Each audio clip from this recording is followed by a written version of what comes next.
Commissioner office Faisalabad के करीब Christian colony में मसीहों के घरों को मस्मार कर दिया गया। अहले इलाके के मुताबिक बगैर नोटिस के चादर और चार दीवारी के तकद्दुस को भी पामाल किया गया और घर भी मस्मार कर दिए गए। मज़ीद तफसीलात एक्ट न्यूज़ की इस रिपोर्ट में।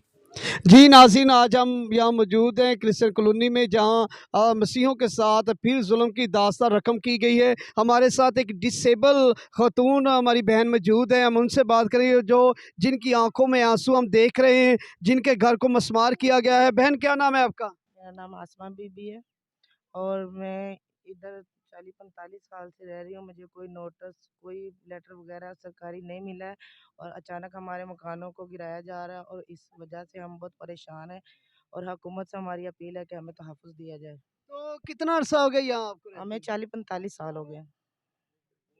जैसा नाज़रीन आपने देखा कि हुकूमत वक्त से इस डिसेबल खातून की अपील है कि खुदाया हमारे मकानों में हमें रहने दिया जाए, हमें जीने का हक दिया जाए। और जिस तरह हमारे मकानों को बगैर नोटिस के अनलीगल तरीके से हमें ख़त्म किया गया है, खुदाया हमारे घरों को फिर से तमीर किया जाए।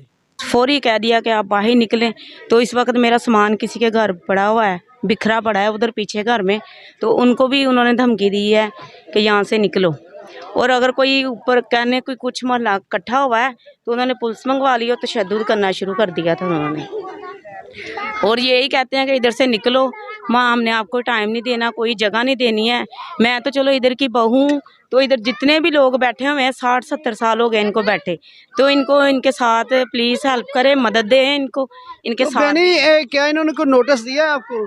इन्होंने कोई नोटिस नहीं दिया, इन्होंने एकदम नाज़रीन, इसी के साथ कोई नोटिस नहीं दिया गया, पूरी कॉलोनी को कोई नोटिस नहीं दिया गया। बहन को भी इधर लेकर आइए, इसी के साथ डॉक्टर साहब को इजाज़त दीजिएगा।